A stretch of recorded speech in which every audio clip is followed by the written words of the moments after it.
anyone would say it's a cult of personality, but apparently within the Chinese Communist Party, it's not. There are no Xi Jinping badges yet. I wrote my master's thesis on Mao Zedong badges. There are a lot of memes, though. I don't know, the modern day equivalent are it's not good. Hello and welcome to Chinese Whispers with me, Cindy Yu. Every episode, I'll be talking to journalists, experts, and long-time China watchers about the latest in Chinese politics, society, and more.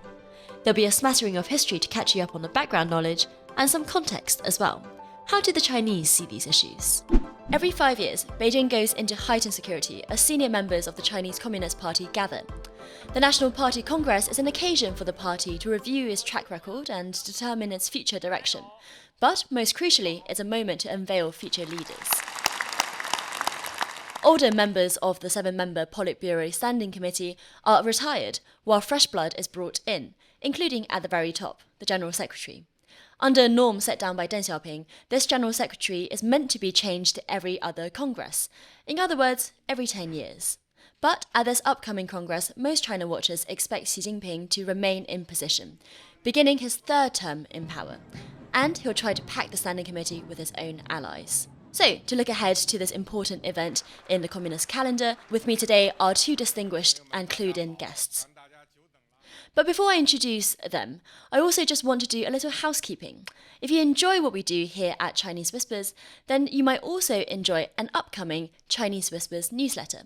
It'll be written by me, and it'll be everything you love about the podcast, rounding up the latest cultural and political headlines from China, with, of course, a smattering of history. If you'd like to sign up for free, go to spectator.co.uk/whispers. Now then, my guests today are Bill Bishop and Professor Victor Shih. Bill runs the fantastic Sinocism newsletter, a regular roundup of the must-know political and economic news from China, with a close eye on developments within the party. And Victor is an expert in Chinese elite politics. His latest book is Coalitions of the Weak, which looks at how Mao Zedong, in many ways Xi's role model, successfully routed his competitors to establish his own one-man rule. Bill Bishop and Victor Shih, welcome to Chinese Whispers. Bill, can we start by explaining what the National Party Congress is and what it does? Hi, welcome. Thank you for having me again. It's a real pleasure to be back on. I love your podcast. So the National Party Congress is the most important sort of meeting for the Communist Party.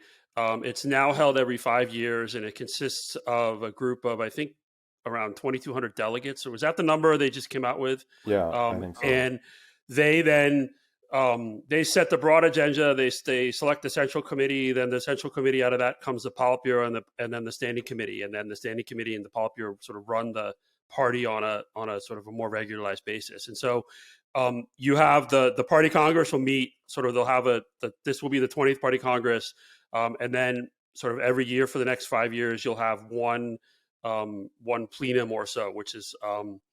But this is really the big show for the Chinese Communist Party, where if inside the party, basically nothing else matters every 5 years, and in those interim period, as you're sort of trying to set the agenda and pick the next leaders and pick your supporters. And Victor, Bill said that this was a big show. So I guess that's the question for outsiders. Whenever the Communist Party has this kind of grand meetings, how much is it a show, and the big decisions have already been made behind the scenes? And in which case, what is the point of them? What is the purpose of them? Or is there something more important going on actually? Well, it's there are a lot of shows that go on in the Chinese government, but this is not one of them. I think this, I agree with Bill that this actually is a very important event. To me, it is kind of once every 5 years the crystallization and formalization of a lot of informal politics and jockeying behind the scene. At the Party Congress, you will actually get to see who is going to get into the Central Committee, who is going to get into the Politburo and the Politburo Standing Committee. On top of that, the policy, it also has a very important policy significance in that the political work report, which Xi Jinping himself presumably will read out for like 3 hours straight, that actually is a very important document. It sets the agenda for the next 5 years. It's a huge laundry list of a lot of different policy agendas. Nonetheless, If it doesn't get mentioned in the political work report, it most likely is going to get neglected, unless some kind of external event forces the regime to pay attention to it. So it is a very important document. So it is the formalization of a lot of jockeying, and we're going to talk about all the people who may or may not get into the Politburo, etc. Sorry, if I could just add to that. I think Victor's absolutely right. And the political work report really does set out the roadmap in many ways for the next 5 years and longer, potentially. The other thing, though, to your question is it's pretty much all set by the time they announce the dates for the party Congress, right? They're not going to show up and then really, I think, debate a lot of these issues. That there will have been, the work report should be basically done. The personnel selection should be done. I think they usually don't seem to announce the dates for the party Congress. This time they announced it, I believe, at the end of August, until they have everything locked down. Mm-hmm. And Victor, just now you mentioned the terms Central Committee, Politburo Standing Committee. So am I right in thinking the Central Committee is a few hundred people strong, and then the Politburo is chosen from that, and the Politburo Standing Committee is 7 people within that. So there's a kind of hierarchy going on, and that's what we mean when we talk about these terms, that they're the kind of the top levels of the party. Yeah, so as Bill mentioned, kind of 2,000, 2,200 people will show up in Beijing in the middle of October. They will elect, so there's actually a voting procedure whereby they elect the Central Committee, which is roughly 200 full members and 150 alternate members. Alternate members will not have voting power in the subsequent 5 years, but they can attend all the plenums. And if someone in the Central Committee gets removed or die, then a couple of them can move up into the Central Committee. And then the Central Committee, in turn, will elect the Politburo and the Politburo Standing Committee, as well as to re-elect Xi Jinping, presumably, for this party secretary general position. So let's talk about Xi Jinping then, because this has been widely seen as the moment that he would have stepped down had he been following convention previously, but I think few people really expect him to. And to understand that continuation of power and what form it might take, can we first explain the titles that he holds, Bill? Because he is both the president of China and the general secretary of the Chinese Communist Party. So what do these respective titles mean? Because I think we on the outside often only talk about him as the president of China. Well, there's also another title that's very important, which is he's the chairman of the Central Military Commission of both the party, which matters more, and the state.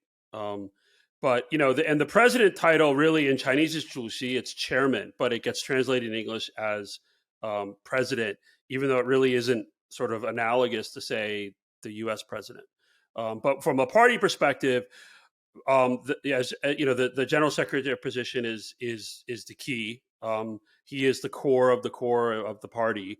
But in terms of sort of power, having the chairmanship of the CMC, the Central Military Commission, is also very important. One thing we saw in the early 2000s when Hu Jintao became general secretary is for several years, Jiang Zemin, his predecessor, remained as chair of the Central Military Commission and was effectively running sort of I don't want to say a shadow government, but was actually very much overshadowing Hu Jintao and his power.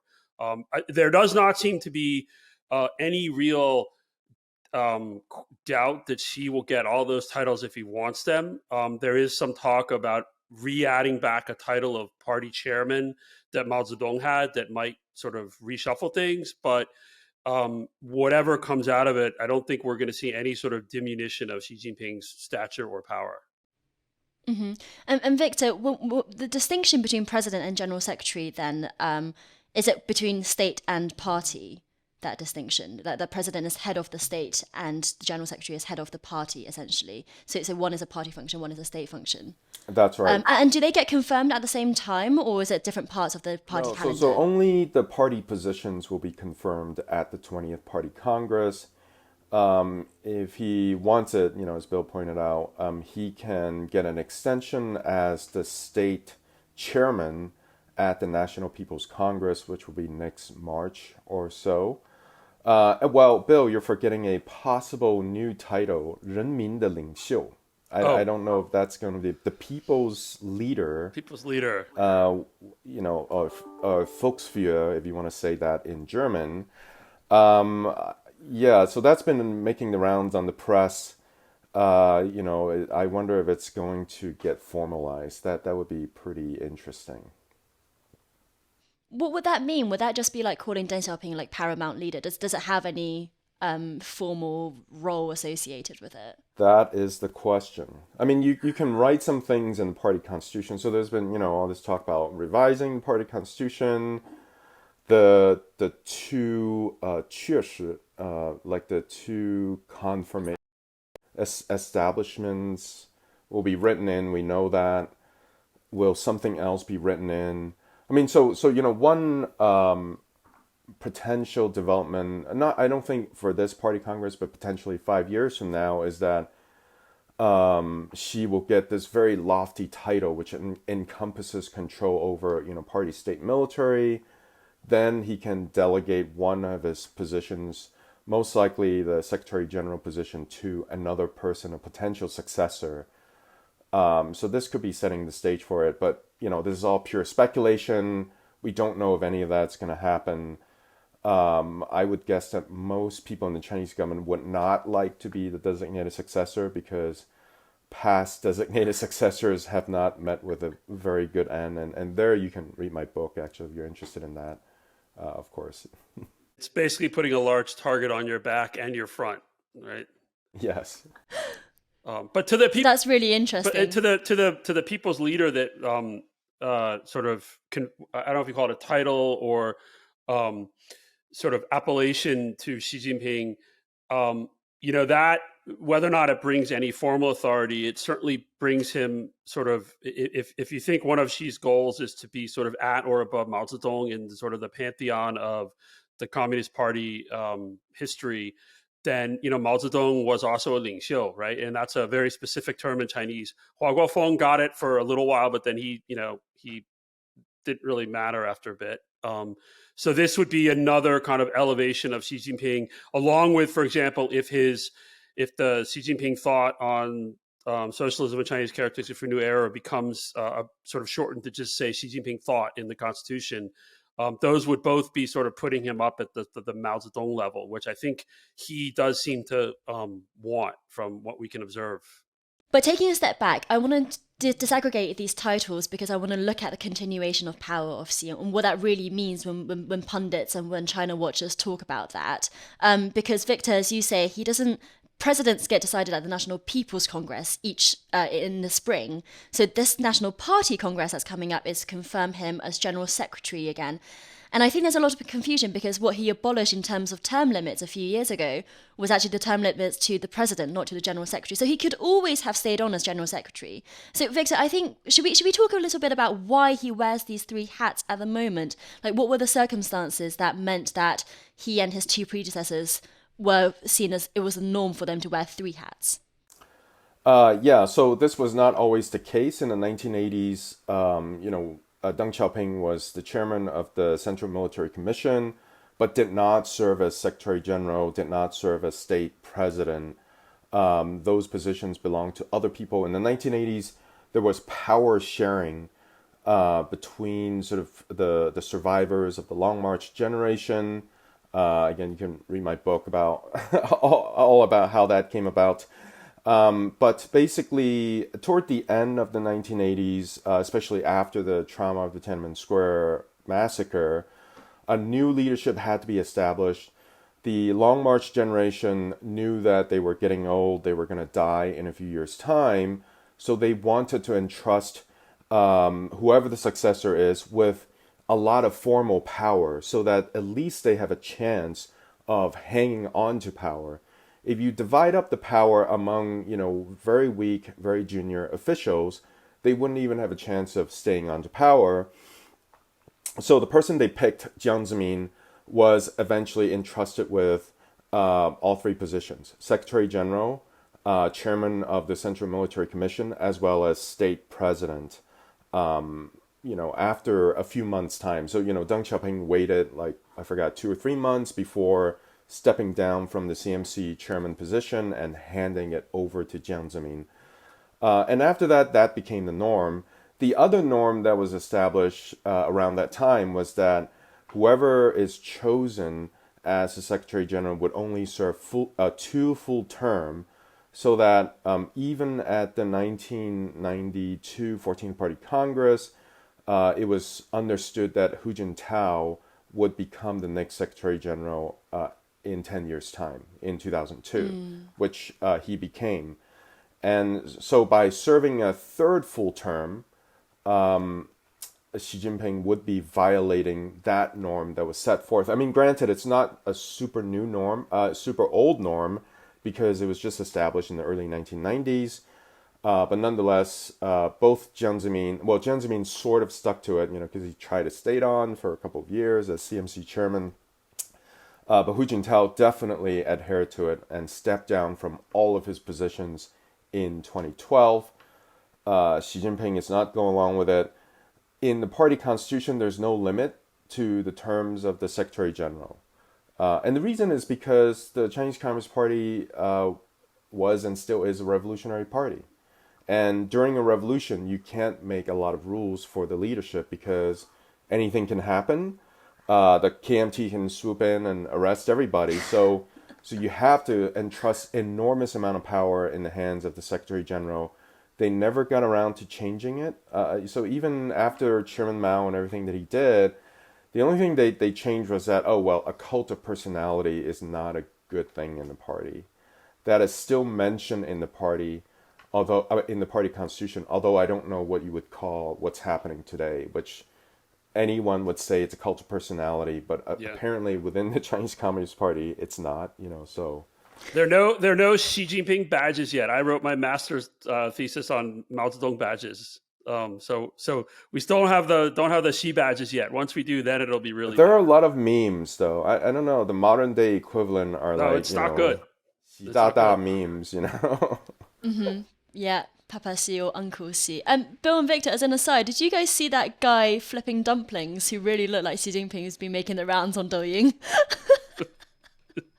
How amazing is that? Sorry, anyway, that's such a digression. There are all these Bill, guys who look like him, and they all get highlighted in social media. Bill, let's talk about this October then. How big a moment is it? Because as Victor has just outlined, it would be overturning this relatively new norm, but still a norm nevertheless that both of his predecessors roughly stuck to. And there seemed to be a return of the cult of personality. On the other hand, I guess people always thought this was going to happen ever since the term limit abolishment in the last few years.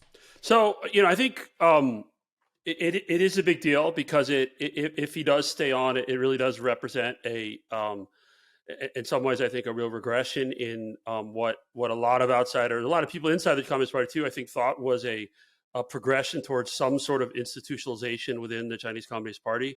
It's interesting when you read sort of the various bits that are, stuff she's saying, the historical resolution that was passed last fall, a lot of the propaganda in the run up to the party Congress.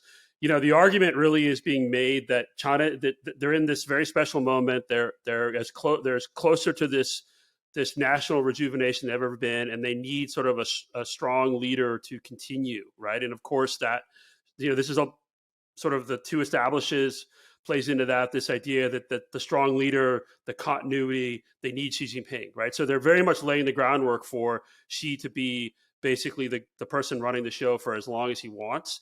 What's going to be interesting as we get out of the party Congress in October and we see who the new leadership is, and specifically who's on the standing committee and what the size is, because it's 7, but it used to be 9. It has been 5, I believe, at some point. So, and again, it's not fixed in any rules. It could change. Is to your point, Victor, like with where Hu Jintao was effectively designated the successor in 1992 for 2002 for 10 years in the future, will we see anybody who shows up in the leadership lineup in October who looks like their potential successor? And is that at least 10 years out, right? Because normally we would be at a point where we would have had at least 1 or 2 terms of somebody who could credibly replace or succeed Xi Jinping, say in 2027. We're basically at 0. So it's potentially then, at a minimum, we're saying, okay, 10 more years at a minimum, which means Xi would be 79, which seems old. But to be honest, Joe Biden is 79 today. right?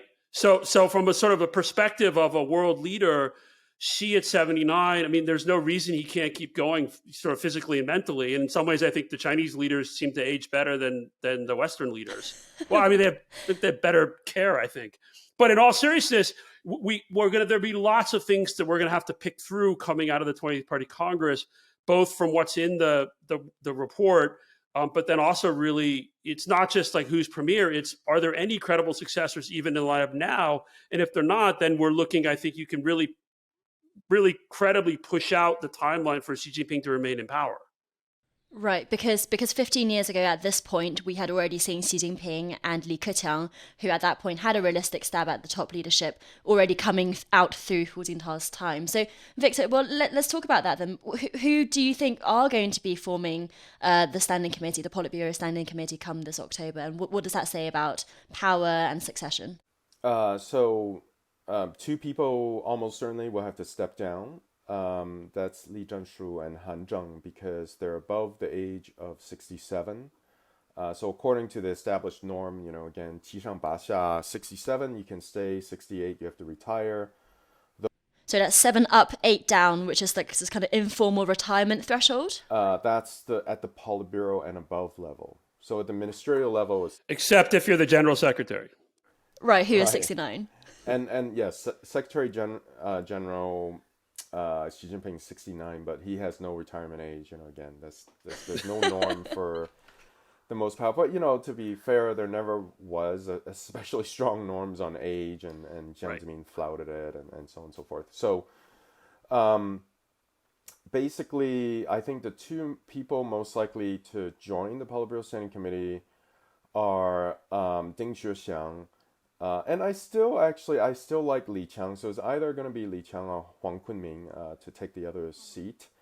Despite everything, and we can talk about Li Qiang and Shanghai and so on and so forth. But Ding Xuexiang is a very interesting figure for what we discussed. So he is a little bit younger, but nonetheless, if Xi Jinping is serving the full 5-year term for the next 5 years, kind of 5 years from now, he's going to be too old to be a successor, because according to the 67-68 rule, he can only serve another single term in the Politburo Standing Committee, which means that he would be quite a bit older than previous Secretary General who stepped into that position. Usually they're in their late 50s, right, as opposed to mid 60s, which will be the case for Ding Xuexiang sort of 5 years from now. So then the question is, who is going to be the successor? I mean, I really think the oldest they can be is kind of my age, Qi Ling Ho, born in the 70s. And in all likelihood, I'm already too old?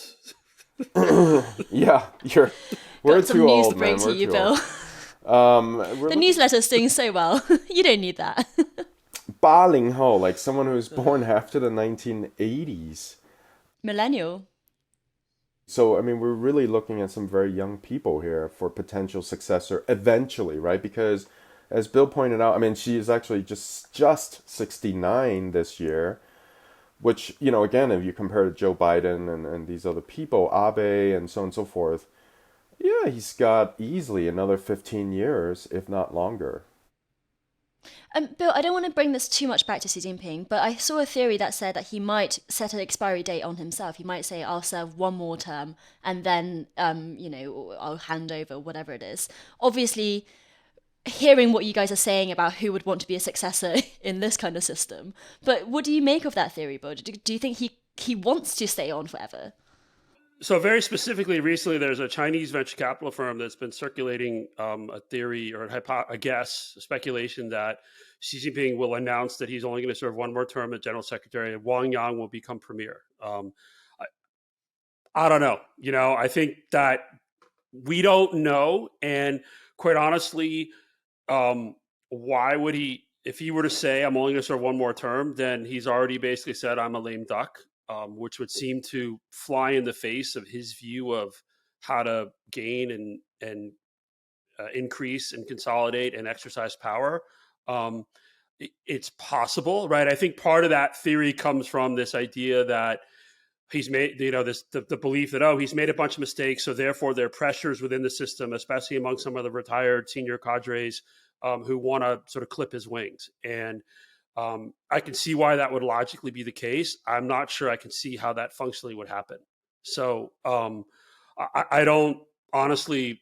I don't. It's certainly possible. I mean, this is a problem. It's become such a darker, blacker box that the Chinese politics have than they even were 10 years ago, that we're really all just stuck guessing. And not just us, people in Beijing, people all over the system are stuck guessing. If I could ask Victor a question, though, for your two likely candidates for the Standing Committee, so you don't think Hu Chunhua is going to make it? So there is a scenario if Xi Jinping were to force Li Keqiang out of the Politburo Standing Committee. Again, he has no reason to do so. Li Keqiang's only 67. He should be able to stay for another 5 years. But if there's a move to kind of force him out, then as a kind of final ask before full retirement, Li Keqiang can ask for Hu Chunhua to get into the Politburo Standing Committee. But I mean, if I were Xi, I would do what you propose, which is to get Wang Yang, who can only serve one more term in the Politburo Standing Committee, to make him premier so that he can serve as just for 5 years as the premier. And then promote two people from his own faction into the Politburo Standing Committee. That probably is the best move because, for the next 5 years, if anything goes wrong, he can say, oh, Wang Yang did it. It wasn't my fault. So always good to have someone like that to blame. And then Hu Chunhua can be the next, fall guy, so to speak, at the 21st Party Congress. That would be kind of the best kind of thing to do. And I mean, this all assumes that they stick to this alleged age norm. Yes. And, there have been people, that one of I forget the guy's name, but he was in the system. He said a couple of years ago at a press conference that basically this whole 7 up, 8 down is like a folk tale. And, I've certainly been hearing over the last year and a half that there's talk of lowering it to say 65. I don't know. I mean, when you look at there's a logic to that. I think when you look at a lot of things that Xi Jinping has done over the last several years, in terms of the various sort of corruption crackdowns, both in the party and the military, there's a generation of officials who rose up in an incredibly corrupt system, and you could see how, from Xi's perspective, there might be an advantage or a desire to basically lop off a generation and skip. That might be extremely difficult and would anger a lot of people and create a lot of enemies, but he has already created a lot of enemies. I've got so many questions, but to start with Victor, we've bandied around quite a few names. I'm very mindful that a lot of listeners won't know who these people are, because who do you care about in Chinese politics from the outside other than Xi Jinping? Li Keqiang people might know as the premier, but can we maybe? I wonder if the best way to talk about who these people are is through the factions that you've kind of hinted at already. Are there people who are associated with the more liberal side, so maybe, for example, Wang Yang and Li Keqiang and Hu Chunhua, and then people who are not. Could you just overview the lay of the land for us as far as we know about this very opaque system? I don't know about liberal or not liberal. There is the Youth League faction, so these were officials who rose up partly or wholly through the Chinese Communist Youth League network. They were promoted by Hu Jintao, and some even say Song Ping. So Song Ping is this, revolutionary veteran, like 103 years old. 105. 105, yes. Yeah, he appeared but they a couple really do weeks look ago. after themselves, don't they? There are even the internet rumors calling for him to come out and sort of save the country, and et cetera, which we can talk about. So that network promoted a number of senior officials today, which I would say include Wang Yang. I mean, Wang Yang is slightly sort of in the Anhui branch of it, who's currently the chair of the Chinese People's Political Consultative Conference, but nonetheless in the Politburo Standing Committee, and then, as Bill pointed out, one of the candidates to be the next premier of China. We know there has to be a new premier already, because Li Keqiang himself said that I will step down from the position of premier, next year in 2023. The other person who's prominent in that faction is Hu Chunhua. So Hu Chunhua was completely in the Youth League network, and then he's currently in the Politburo as a vice premier, also a candidate for the next premier of China, and of course Li Keqiang, who's currently premier. They tend to be a bit more pro-market. I don't know about liberal, right? Because Wang Yang has been in charge of Xinjiang And Tibet. and Tibet in the past 5 years. And this was a brilliant political move by Xi Jinping because by the regime's definition, it's just not going to be pretty when you're in charge of that, Xinjiang and Tibet. And he put Wang Yang in charge. Could you elaborate that on that? Because I mean, internationally, it's going to be very, Right. very ugly, and will receive a lot, and has received, rightly so, a lot of international condemnation, sanctions, etc., etc.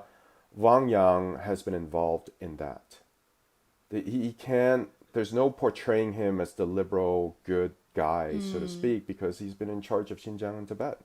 It's a brilliant political move by Xi Jinping. I mean, this is what I've always said. Xi Jinping is a brilliant politician. Whatever you say, whatever else you say about him. Yeah, so that's on the other side. You have sort of Xi Jinping people in Xi Jinping's camp. And even there, you have kind of two different tendencies. You have people who worked with him in Fujian, Zhejiang, and Shanghai. And there's a whole bunch of officials like that. You know, Chen Minar, the party secretary of Chongqing, Ding Xuexiang, that I think is going to get in Politburo Standing Committee, worked with him in Shanghai, currently his personal secretary, the head of the Central Administrative Office. Huang Kunming worked with him in Zhejiang Province. Chen Xi, actually his classmate at Tsinghua University, so did not work with him. And then Li Qiang, so we talked about Li Qiang, the secretary of Shanghai. The other tendency in his faction are people who did not work with him, but are from northwestern China. And as you know, his family is from northwestern China, from Shanxi province. During the revolutionary period, that part of China had its own faction, the Xibei, the Northwest Revolutionary Base Area.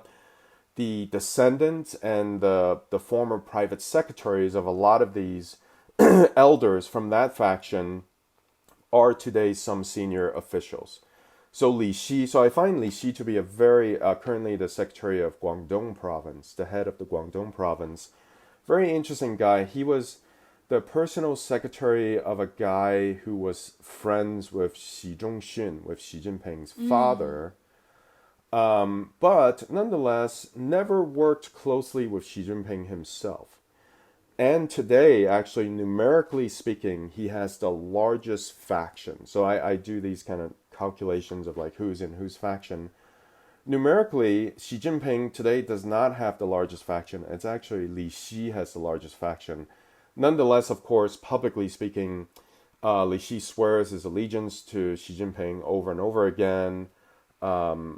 Privately, I don't know what he does to assure Xi of his loyalty, but it must be something significant because he's put in charge of Guangdong, which of course is one of the most important provinces, especially economically speaking, in China. So that's broadly speaking, you have these two big camps right now. And then you have a lot of people who belong to much smaller factions. Some of them are getting promoted. We'll see if anyone in that vein gets promoted into the Politburo. I think in the Politburo Standing Committee, almost no chance. I mean, you have to either belong to the Youth League or Xi Jinping's camp to have a chance in the Politburo Standing Committee. But hasn't the Youth League? I mean, Xi seems like he very systematically tried to kneecap the Youth League grouping. I mean, both. You know, you had the downfall of someone like Lin Jihua, who was basically Hu Jintao's like chief of staff. Who ended up, he's in jail for life for corruption. His kid died in a Ferrari crash with two naked women in Beijing in 2012. I mean, just goes on, right? But I mean, after that sort of seemed to have opened the door to a real crackdown on bits of the Youth League faction network. You know, the Youth League had a university, I believe, I don't know if it was in Jiangsu or where it was, but Xi Jinping, they changed the name. And not only they changed the name, lots of Chinese institutions will have a big rock in front where they chisel in the name. They actually chiseled off the name, right? So it was sort of a very much like, not just we're changing the name, we are just cutting you out, right? And so I do wonder, like how many people who were in that youth league faction still think there is a protector or a patron in the system, or if many of them have decided basically, whether you want to use the term like Zhouan, like you basically go to the other side, or you just basically say, okay, there is not a lot of point. You saw what happened with Sun Zhongcai, right? Sun Zhongcai, who was also considered the leading light of the next generation of the youth league, who's now in jail for life. And so it is a little bit muddier than I think it was at the sort of in the Hu era. No, I agree with that, and you do see. So if you look at the statistics, people in the youth league faction have been discriminated against when it comes to promotion. Politically incorrect. Qin Yizhi. So Qin Yizhi was the head of the youth league, actually, so which is a ministerial level position, very promising. And then he did actually go serve as vice secretary or governor of some province. And now I think he's in charge of like the Writers Association of China or something like that. So he has not been purged, So I mean, well, first of all these guys in the youth league, they've had to be very careful when it comes to corruption. Just absolutely sticking to the line, doing everything by the book, because they know if they deviate at all, they're going to get in big trouble. But you do see, actually, some of Wang Yang's people are okay. They're not kind of, we'll see how many of them get into the Central Committee, but there are many provincial level people still who used to work with Wang Yang and who used to work with Hu Chunhua. So we'll see how much power these two officials are able to exercise to get some of their followers into the Central Committee. I think that will be a big tell in terms of how much Xi Jinping has completely consolidated power. We know he's consolidated power to a large extent, obviously, but whether he is like, the only person who can promote anybody in the system, that remains to be seen. Victor, so then these factions that you're talking about, are they based more on patronage and networks rather than policies, rather than anything they believe in? Yeah, exactly. So so the way that policy plays a role is, of course, you look at Xi Jinping, if he prefers a certain policy, like zero COVID, then people in his faction will carry it out no matter what. People who are not in his faction also will carry it out no matter what, but behind the scene, they might be willing to, at least I'm hoping, for the sake of China, that they're willing to present some information to Xi Jinping saying that, look, this is not working. And we do have some evidence of that. So we have seen some turns in policies, like we talk about wolf diplomacy. That has changed a little bit, at least. I think. I don't know if Bill agrees with that. I mean, Qin Gang is going around shaking hands and holding babies. Ambassador to America. Yeah. The other thing that has changed is the housing deleveraging, which was a big policy 2 years ago. Obviously, now that they have to turn. The housing market is collapsing. So it's being changed very rapidly. So there's still some ability to change course, which is good, I guess. Well, Bill, that's the $1 million question, isn't it? Like, how much resistance does Xi have in the party? How much of the policy can be laid at his feet, and how much is he kind of controlling and battling off competitors all the time? I mean, what do you think? So, we don't know. We can observe outcomes. I think that if you look at, like, for example, Victor just mentioned the sort of the shifting in the real estate policy. I don't look at that as sort of the, quote unquote reformers, whatever that means these days, are winning, as opposed to, holy cow, this is collapsing, so we need to do something, right? A much more of a sort of an ability to make some sort of pragmatic shifts to deal with reality. In terms of sort of, I think you need to look at several threads that she has, I think, executed quite brilliantly. To Victor's earlier point about how she's a brilliant politician, you get a lot of people who say he's not very bright. He has he didn't graduate from middle school, blah, blah, blah. He grew up in the Cultural Revolution. Education was disrupted, and a lot of it was, the works of Mao. A lot of just not sort of your what you consider to be sort of a worldly, sophisticated educational background, but he's been absolutely brilliant and ruthless at basically outplaying everybody in the system to get where he is, and he's done that with a few ways. One, I think, if you look at the corruption crackdown, which he really kicked off almost immediately after becoming general secretary in 2012, obviously had support from other people in the system, look like retired leaders who said, yes, you can move forward on certain things. Does look like he went much further. He's also used the body that investigates corruption in the party, the Central Disciplinary Inspection Commission. People say it's the corruption investigator. It's also really the ideological enforcer. So he's used that body, which is effectively like the party's secret police in some ways, to really enforce a sort of an ideological shift and push through the things around ideology that strengthen his political foundation. Look at what he's done in the security services, where, last week we had several, I think 5 people, including a vice minister of public security and a former minister of justice, who were sentenced to, several were sentenced to life with no possibility of parole. He has executed a ongoing purge of the security services system. One, it's true they're incredibly corrupt, and you could do all sorts of stuff if you knew the right person had some money. 2, though, it is very important for him to clear out anybody who remains from other factions or previous leaders who could potentially threaten Xi or interrupt his plans. 3, in the case of security services, the things like, one of the things that seems to be going around is that the vice minister who was sentenced last week was also wiretapping senior leaders, including Xi, which is one of the big taboos in God, in that government. is a bold move. But it happened under Mao. Again, this is part of this is history is repeating, which So Victor could give us a lecture on. But so my point is, and then in the military, he's done the same, where he's gone through and really, I think it really kicked off in 2014 with this meeting in Gutian, which was basically a rehash of a big meeting Mao Zedong held, where he went in, and that was his move to take control of the military. And so he has been very systematic and effective at rooting out any potential competitors or challengers in the security services, into the military, the sources of hard power, and putting in all his own people, mostly all his own guys. And so that, I think, also when you go back to this discussion about factions, you look at like the Youth League people. Well, the Youth League people, who do they have in the security services and military? Who's going to be willing to step up and challenge Xi when the real sources of power in the system can basically disappear you? But who would have directed a wiretapping of Xi? Sorry to go back to that point, but that does seem extraordinary. Like, does that show that there's more opposition to him in the party than we see on the outside? That is a great question.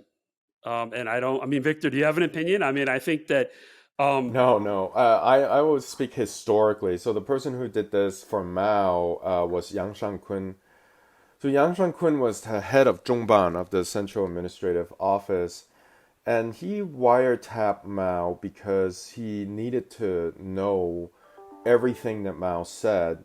Because, of course, when you are the dictator of a country, everything you say become law. So he wanted to make sure that he himself did not deviate from Chairman Mao. At least that's what he says in his own defense.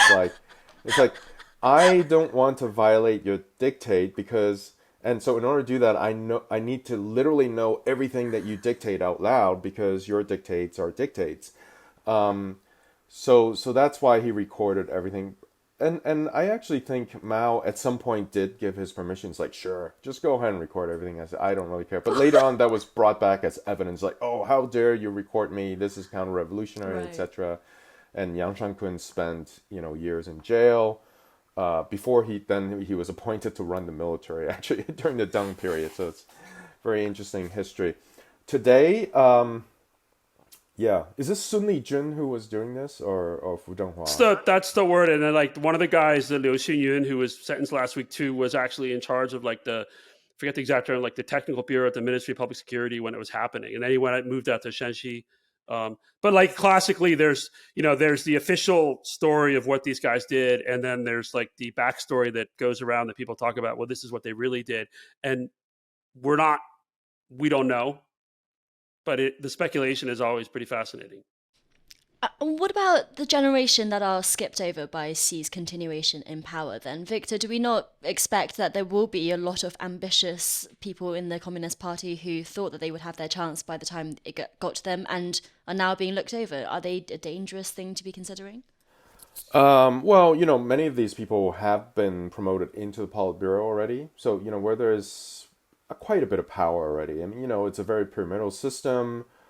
So people like Hu Chunhua, Ding Zhixiang, Chen Minar. So Chen Minar also slightly younger, born I think 62, 63.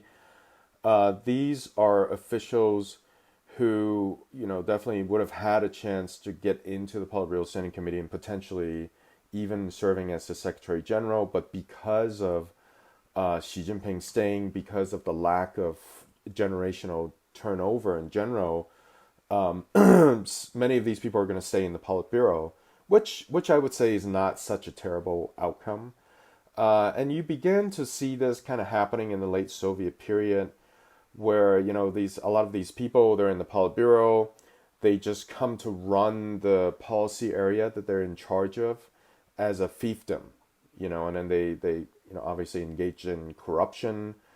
Today, is there corruption? I think it's a lot less visible, but of course it still happens. Of course there is. Of course there is. Of course there is. All these companies are listing, why do you think there are like 5 stock markets in China? It's like all these political forces behind the scenes trying to get their own startup listed so they can make money, basically. Bill knows a lot more about that. Bill can tell us all about how that all works. Well, Bill, I found your newsletter. I mean, I always find it valuable. I found it particularly valuable in following the semiconductor industry's crackdown because, that's one of the key industries that the government has been directing from the centre. There's been billions of dollars poured into it and a lot of anti-graft measures going on in there. Yeah, so a couple of things that I've heard, and again, take these as sort of grapevine, but from people who are usually pretty reliable, is that there, part of it I think has been reported. There was a review of this whole semiconductor, the big fund, over the summer, and Liu He, the current vice premier, was running the review, and the realization came out that they were not nearly as advanced as they had been led to believe in terms of, because it's all about breaking through the various technology bottlenecks that effectively the U.S. controls and sanctions or can sanction China over. And so that led to, there had been an audit ongoing too. That led to this spate of publicized arrests. I'm hearing that there are lots more people who are under investigation, people in the industry, academics, and Xi Jinping. They talked about it, I think, at a recent, forget it was a Politburo meeting or a study session, where it talked about sort of setting up a new system, a national system for sort of big scientific achievements. I think what you're going to see, and this goes back to the sort of, will they move towards more reform or not? I think you're going to see on the semiconductors more of an approach to like the space program, where they're going to actually put somebody with potentially experience in the Space Department, maybe from the military, in charge of this national level effort to make breakthroughs in core semiconductor technologies. But that is one where there was just too much money. It's a big priority. So here's checks for hundreds of billions of renminbi. The people running the funds are underpaid compared to the people who have companies that are getting invested in. And it's really easy to set up companies with relatives and friends and funnel some of the money through and get a percentage. It's still too easy and too tempting. Mm-hmm. Yeah, absolutely. Well, I want to talk about policy as well, because we've already mentioned zero COVID in passing in this conversation. But Victor, I mean, the National Party Congress is also an opportunity where, they review the last 5 years, they look ahead to the next 5 years, so on and so forth. Will we see any big policy changes? For example, will we see a loosening of zero COVID or remarketization or whatever it is? What do you think? I don't see any huge turn. There will be some modification, but not with COVID. I mean, the success of zero COVID was written in the resolution on history in late 2021. It is a huge victory of the Chinese Communist Party and of Xi Jinping himself. So that policy cannot change. It can be modified. It can be made into a bit more flexible. But I think that's going to happen sort of at the state council level. It's really not going to be, I think officially, the political work report will still say that zero COVID is the correct policy. In general, we must continue to pursue it, etc., etc. Where I think there could be some more significant changes is a focus on economic growth. I mean, so economic growth really is not doing very well in China now. Consumption is very weak. Yet again, you're seeing more Chinese economists talking about consumption is very weak in China. We have to boost it in these various ways. There have been some measures rolled out, but just drips and drabs. Nothing that will make any significant difference. So hopefully something more meaningful is going to get rolled out with regards to hukou. And then I am hopeful, although I keep on hoping it never comes to pass. I'm hopeful that for migrant workers, remember China still has like 200-300 million migrant workers who basically live in the cities, but they're not entitled second-class citizens. They're second-class citizens. They're second-class citizens. And that's where the central government needs to spend an enormous amount of money to boost the welfare and social services for those people. And ironically, that's something that the Communist Party has refused to do for decades and decades. I mean, to all your fans out there who love the party and communism, I wish the party would behave more like a communist party. I think that would be wonderful, but it hasn't. I would be intrigued to know how many listeners are actually fans of the party and of communism. Victor, can I jump in? Yeah, sure, of course, yeah. What I was going to say is along Victor's point, when you look back at the announcement from I think it was the August Politburo meeting about the dates for the party Congress, and then sort of the broadly speaking, what's going to be in it. One was a revision of the Constitution. They don't say what. Two other points of note, though, were one was they specifically say that they're going to talk about common prosperity, right? Which is this term that has been around in the party for a very long time, which came back sort of with a vengeance last year or 2 years ago, and has since freaked out a lot of investors, both foreign and domestic, in China. And we don't really know exactly what that means. There's a pilot underway in Zhejiang province, but it is not. There have been some hope earlier this year, I think among investors at least, that maybe they had de-emphasized it because of all the economic growth problems. The fact that it's listed in the announcement of the Party Congress as it's one of the key themes probably means that it's going to come back in a big way. It may include some of the stuff Victor's talking about, which is actual acting a little more communist in terms of things like the hukou and the migrant workers. We don't know, but that is, I think, going to be one of the a lot of the focus has been, who's up, who's down, is she going to get these titles? But there is going to be, I think, some real substance coming out of that. The other thing that's not economic related, but is very much, I think, matters for the politics of international relations is that announcement of the Party Congress very specifically mentioned stuff around history. And history is one of the big thrusts of Xi Jinping in terms of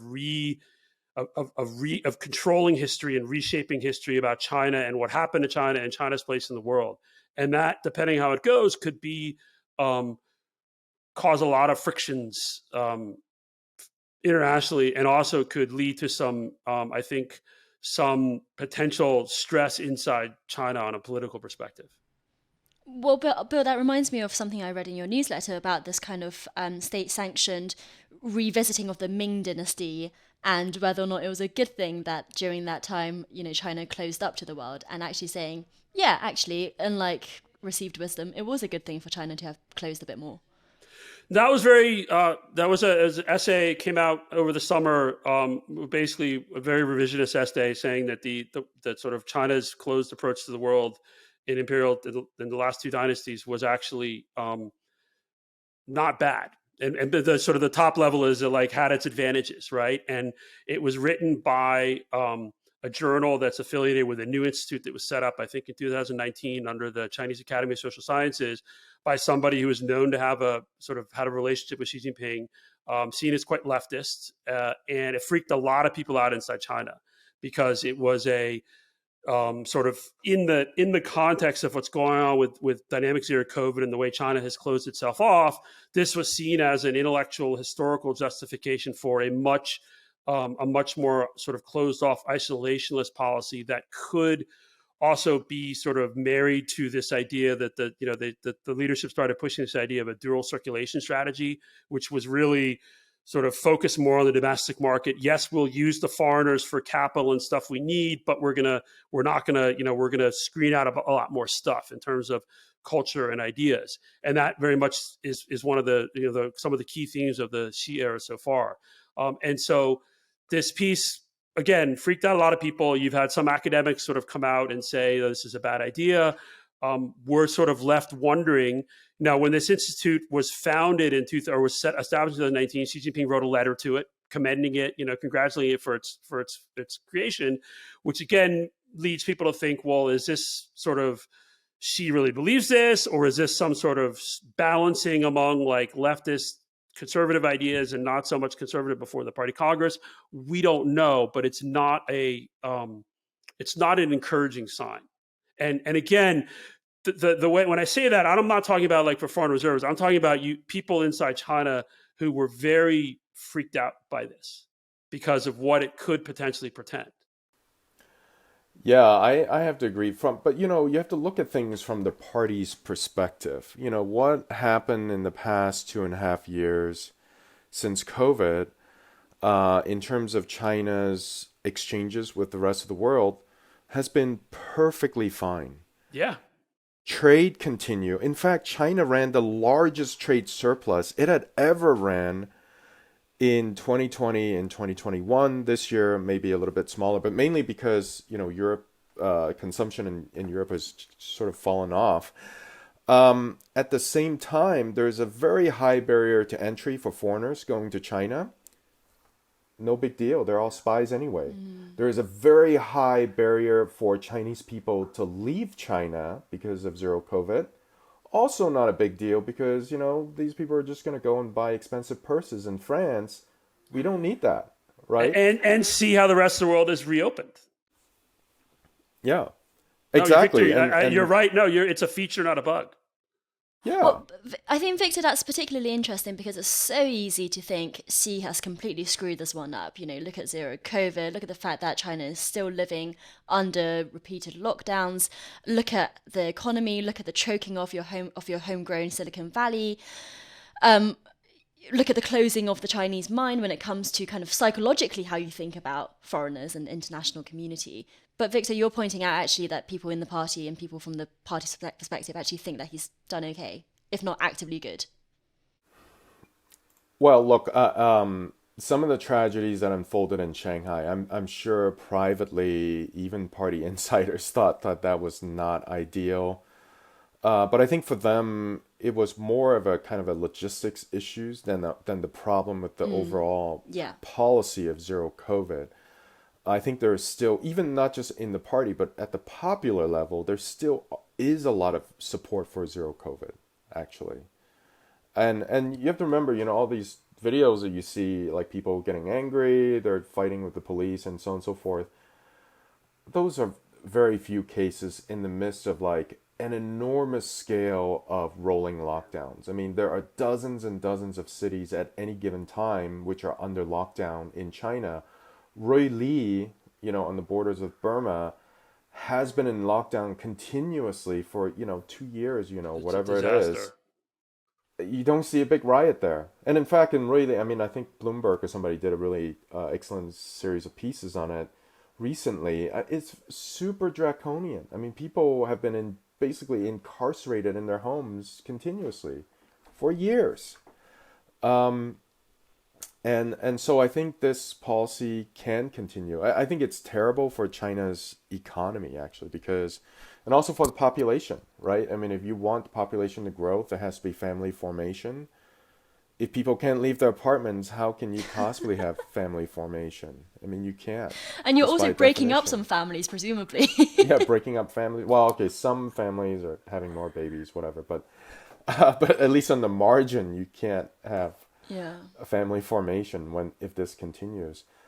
So there are a high price to be paid in the medium term, but in the short term, I think a lot of people in the party think that's fine. Mm-hmm. Any final words? Otherwise, I'm thinking I'm going to wrap up there. I've taken up so much of your time already. Read Victor's book. It's great. Brilliant. Victor's book. Victor, can you plug your book for us? Yes, my book is called Coalitions of the Weak, Elite Politics in China from Mao's Stratagem to the Rise of Shih. You can get it on Amazon, or if you order from the Cambridge University Press website, I think the discount code is SHIH2022. That should give you a 20% discount. Lovely. Thank you so much, both. Thank you, Bill, and thank you, Victor. Thanks for listening. Chinese Whispers is a podcast brought to you by The Spectator. And if you'd like to listen to more, just search Chinese Whispers wherever you get your podcast from. And if you like what we do here, you might be interested in the Chinese Whispers newsletter that I will be launching in the near future. Sign up for free at spectator.co.uk/whispers, and you'll be getting regular updates from me on the most interesting political and cultural news from China, as well as, of course, a smattering of history. That's spectator.co.uk/whispers.